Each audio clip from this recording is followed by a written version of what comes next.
Munnabhai MBBS चित्रपटातली हीच trick वर्ध्यातल्या Vitthal घोलवालनं वापरली, तेही चक्क MPSCच्या पेपरमध्ये।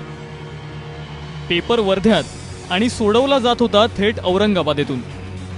मोबाईलच्या कॅमेराद्वारे प्रश्नपत्रिकेचा फोटो काढला जायचा आणि मेलद्वारे औरंगाबादमध्ये पाठवायचा। मोबाईल डिव्हाइस आणि मायक्रोफोनचा वापर करून पर्यवेक्षकांच्याही डोळ्यात धूळफेक केली। त्याच्या खिशात होता आणि याच्यामध्ये त्यांना लपवलेले होते आणि फोन केल्यानंतर त्याला याच्या मार्फतीने त्याला प्रश्नांची उत्तरे वगैरे लखनचं उत्तरे ऐकून आपली प्रश्नपत्रिका सोडत होता। विशेष म्हणजे पूर्ण पेपरही सोडवला आणि विठ्ठल घोलवाल सहाय्यक विक्रीकर अधिकारी होण्याचं स्वप्न पाहत होता। ही सर्व करामत करण्यासाठी मदन बबनावतनं मेहुणा विठ्ठल घोलवालला मदत करण्यासाठी लॅपटॉप पैदा केला।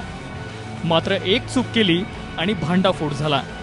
मी सहज ते लॅपटॉप बघितलं की नेमकं काय काय झालं काय नाही हे मी बघितलं, तर लॅपटॉपची फ्लॅप अशीच होती। मी ऑन केलं म्हणजे फ्लॅप उघडल्यावर जे काय लॉग इन ID होतं ते जसंच्या तसं होतं। त्याच्यातले ईमेल्स जे आहेत ते मी माझ्या वायफायला कनेक्ट करून बघितलं। ईमेल्स पाहून मला अशी थोडी शंकेची पालवी फुटली की असं हे ईमेल्स थोडे विचित्र, एक्झाम हॉलचे असे MPSCचे पेपर्सचे पण फोटो होते, कॅन्डिडेटचे नंबर्स पण होते त्याच्यावर।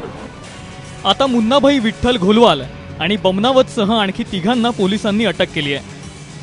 डॉक्टर साहेबांनी बघितलं आणि त्याच्यामध्ये स्क्रीनवर पाटील पायल 1918@gmail.com हे दिसून आलं। त्यांना वाटलं हे नवीन वस्तू काय वानगडे कशाबद्दल आहे। मग त्याच्यामध्ये त्यांनी पाहिल्यानंतर हा ईमेल ID चालू असल्याचे दिसले, म्हणजे आरोपितांनी ती चूक केली। आता आम्ही त्यांना पोलीस कस्टडी रिमांड घेतलेले, रितसर अटक केल्यानंतर 7-9 पर्यंत आम्ही पोलीस कस्टडी घेतलेले। चोर कितीही शातीर असला तरी तो काही ना काहीतरी चूक करतोच।